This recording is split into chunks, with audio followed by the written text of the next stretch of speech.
بسم اللہ الرحمن الرحیم۔ سوچتے اسلام جو ہے 40 دن کے چلے سے مل جائے گا۔ دیوبندی حضرات سوچ رہے ہوں گے ہمارا تو اب تک ذکر نہیں ہوا، صرف اہل حدیث کی کھچائی ہو رہی ہے، اب آپ کی بھی باری ہے۔ نہیں، یہ سوچتے ہیں 40 دن کے چلے میں اسلام مل جائے گا۔ آئیے بڑے ان کے نزدیک تو سب سے معتبر کتاب ہے، ہم اس سے حوالہ دیں۔ کنز الایمان نہیں مانیں گے، بہار شریعت نہیں مانیں گے، ارے فضائل اعمال تو مانو گے؟ فضائل اعمال، فضائل اعمال کے اس کو ریکارڈ کریں اور گھر جا کے دیکھیں، اور پھر سوچیں آج تک کسی بھی تبلیغی دیوبندی مولوی نے یہ کیوں نہیں بتایا۔ یہ آپ کو سوچنا ہے جنہوں نے غلطی سے وہ کتاب گھر میں لے رکھی ہے۔ فضائل اعمال 2 جلد میں آتی ہے، 2 حصے میں۔ اس کے دوسرے حصے میں ایک والیوم ہے فضائل حج، ہے نا۔ فضائل اعمال میں الگ الگ فضائل نماز، فضائل صدقات، فضائل ذکر، فضائل رمضان، اور ایک حصہ ہے فضائل حج۔ زکریا کاندھلوی جو ان کے بہت بڑے مولوی صاحب گزرے ہیں، لکھتے ہیں بڑے مزے کی بات لکھتے ہیں امام طبرانی رحمت اللہ علیہ۔ کون ہے یہ؟ بریلی شریف کے نہیں تھے، اجمیر شریف کے نہیں تھے، یہ عرب کی سرزمین کے تھے، محدث تھے۔ المعجم الاوسط انہوں نے ہی لکھی ہے، 330 ہجری میں انتقال ہوا۔ لکھتے ہیں شیخ زکریا کاندھلوی دیوبندیوں اور تبلیغیوں کے بہت بڑے مولوی صاحب کہ ایک بار امام طبرانی رحمت اللہ علیہ مدینہ شریف میں لمبے سفر پر گئے۔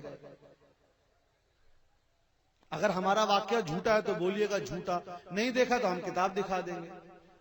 کھانا پانی سب ختم ہو گیا، بڑے پریشان ہوئے، لوٹ کر واپس حضور کے روضے مبارک پر آئے اور آ کر کہا یا رسول اللہ ہم بھوکے پیاسے ہیں۔ سبحان اللہ سبحان اللہ۔ ہم نہیں لکھ رہے ہیں، اگر اعلیٰ حضرت کی کتاب نقل کرے، مفتی اعظم ہند کی کتاب نقل کرے رحیم اللہ اجمعین، تو نہیں تو آپ کے بزرگ تھے، ارے آپ کے مولوی صاحب لکھ رہے ہیں۔ لکھتے ہیں اتنا کہہ کر بیٹھنا تھا کہ ایک سید زادہ، ایک حسنی حسینی سید، اب اس کے خواب میں حضور تشریف لائے۔ اس آگے کے واقعے کو امام جلال الدین سیوطی نے الحاوی الفتاوی میں نقل کیا، 990 ہجری میں انتقال ہے۔ حضور ایک سید زادے کے خواب میں تشریف لائے اور حکم دیا میرے یہاں کچھ مہمان ہیں، ان کے کھانے کا انتظام کرو۔ سبحان اللہ سبحان۔ بتائیے اگر ہم یا رسول اللہ کہہ دیں تو مشرک ہو جاتے ہیں، آپ کے مولوی صاحب کریں تو شیخ الحدیث ہو جاتے ہیں۔ کیا کہا، کیا بات۔ اچھا، مناظرے میں جب آپ اس دلیل کو پیش کریں گے مناظرے میں تو جواب کیا آئے گا؟ کہیں گا نہیں دیکھیے امام طبرانی رحمت اللہ علیہ نے یا رسول اللہ کہاں کھڑے ہو کر کہا؟ حضور کے قبر مبارک کے سامنے۔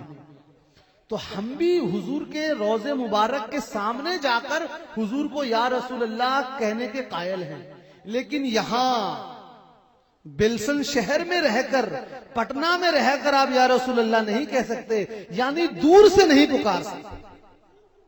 میں بتا رہا ہوں کس طرح ان لوگ نکلنے کی کوشش کرتے ہیں، لیکن میں آپ کو بتا دوں حق وہ ہوتا ہے جو سر چڑھ کے بولتا ہے۔ سر چڑھ کے بولے سبحان اللہ سبحان اللہ۔ ہم نے کہا چلو تمہاری اسی کتاب سے دور سے یا رسول اللہ کہنا ثابت کر دیں، اسی کتاب سے۔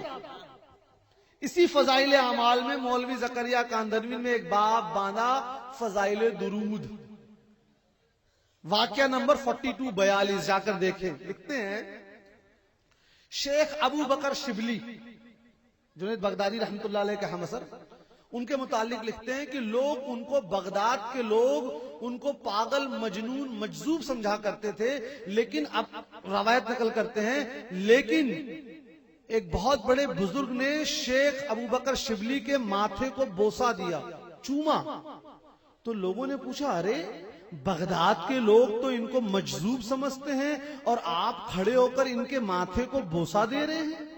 تو ان بزرگ نے کہا میں نے وہی کیا جو میں نے خواب میں حضور علیہ الصلوۃ والتسلیم کو کرتے دیکھا۔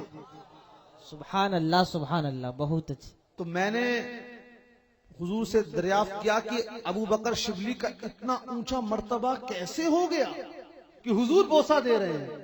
تو تو مجھے جواب ملا یہ ہر نماز کے بعد الصلاۃ والسلام علیک یا رسول اللہ یا کہتا ہے۔ رسول اللہ، سبحان اللہ، اب سبحان اللہ۔ بتائیے کہاں رہتے تھے شیخ ابو بکر شبلی؟ بغداد میں۔ وہاں رہ کر یا رسول اللہ کہتے تھے، مقام اتنا بلند ہوا کہ حضور بوسہ فرما رہے ہیں اور کتاب بھی تمہاری فضائل اعمال میں، اور ہم یا رسول اللہ کہہ دیں تو مشرک۔ کیا کہنا ہے؟ اب اہل حدیث کیا کہیں گے؟ نہیں جی ہم تو نہیں مانتے زکریا کاندھلوی کو، یہ تو دیوبندیوں کے لیے حوالہ ہوا۔ ہم کو دونوں لوگوں کو ٹیکل کرنا پڑتا ہے نا۔ مقصد یہ ہے کہ ایک تو کھلم کھلا آزاد خیالی کا اظہار کرتا ہے اور دوسرا حنفی بن کر جو ہے خرافات پھیلاتا ہے۔ ہم نے کہا ٹھیک، دیوبندی حضرات ایک اور حوالہ سن لیں کہ بڑا مزیدار حوالہ، فتویٰ رشیدیہ، ہم نے نہیں لکھی، مولوی رشید احمد گنگوہی دیوبند کے بہت بڑے مولوی صاحب ہوئے ہیں، اس میں ان سے سوال ہوا یا شیخ عبد القادر جیلانی شیئن للہ کہنا کیسا؟ ہمارا مولانا قمر الزمان صاحب فتویٰ دے دے کہ جائز، کہیں گے تو سنی ہے، سنی تو جائز کہتے ہیں۔ ٹھیک ہے، اپنے مولوی صاحب کا فتویٰ سنو۔ رشید احمد گنگوہی نے لکھا اگر کہنے والے کا یہ عقیدہ ہے کہ شیخ عبد القادر جیلانی رحمت اللہ علیہ کو خود اپنی طاقت تھی بالذات اور اس طاقت سے لوگوں کی مدد کرتے تو یا شیخ عبد القادر جیلانی کہنا شرک ہے، لیکن وہ لکھ رہے ہیں لیکن اگر کوئی اس عقیدے سے پکارے کہ وہ اللہ کے محبوب بندے تھے اور اللہ نے ان کو طاقت عطا کی تھی تو پکارنا بالکل جائز۔ اور ہم سب یہاں جتنے لوگ بیٹھے ہیں، ہم جب بھی یا غوث العظم یا غریب نواز کہتے ہیں تو ہمارا عقیدہ یہی ہوتا ہے کہ یہ اللہ کے نیک بندے ہیں، اللہ نے ان کو طاقت عطا کی۔ نعرے تکبیر، نعرے رسالت، سرکار غوث پاک کا دامن، خواجہ پاک کا دامن، نعرے تکبیر۔ ایک اور سنیں، یہ فتویٰ رشیدیہ بہت مہنگی کتاب نہیں ہے، 140 روپے کی مل رہی ہے، 140 روپے، لیکن دقت یہ ہے زندگی بھر فضائل اعمال پڑھتے رہنا ہے، لوگوں کو علم سے دور رکھنا ہے۔ ارے کبھی زندگی میں آگے کی کتاب بھی پڑھو گے کہ پوری زندگی فضائل اعمال میں نکال دو گے۔ اسی فتویٰ رشیدیہ میں سنیے ایک اور سوال، 140 روپے میں سچ جھوٹ کا فیصلہ ہو جاتا ہے۔ پوچھا گیا سیدنا علی بن ابی طالب کرم اللہ وجہ الکریم سے ایک حدیث روایت ہے جس کو امام دمیری نے حیوات الحیوان میں نقل کیا۔ مولانا کے لائبریری میں بیٹھا ہوا تھا میں، وہاں پہ حیوات الحیوان ہے، آپ جا کر دیکھ سکتے ہیں کہ اگر کوئی شخص جنگل میں جا رہا ہو، شیر کے حملے کا خطرہ ہو تو یا دانیال علیہ السلام کہیں، ایسا کہنے سے شیر کا حملہ چلا جائے گا۔ گنگوہی صاحب سے سوال ہوا یہ کہنا جائز ہے کہ ناجائز؟ یا دانیال علیہ السلام، تو جواب دیا اگر یہ حدیث صحیح ہے تو یا دانیال علیہ السلام کہنا بالکل جائز ہے کہ ہو سکتا ہے اللہ تعالیٰ نے حضرت دانیال علیہ السلام کے نام میں اتنی برکت دی ہو کہ ان کے نام کی برکت سے شیر کا خطرہ ٹل جائے۔ سبحان اللہ، سبحان ان کے نام میں اتنی برکت ہم بھی مانتے ہیں، لیکن ہم کہتے ہیں ہمارے رسول پاک کے دامن میں اتنی برکت ہے کہ دافع البلائی والوبائی والقحط والمرض والعلم، تمام بیماری پریشانی سوکھا دور ہو جاتا ہے۔ اسی لیے یا دانیال علیہ السلام کہہ رہے ہو جو تمام نبیوں کے سرکار ہیں ان کو کیوں نہیں پکارتے؟ سبحان اللہ، سبحان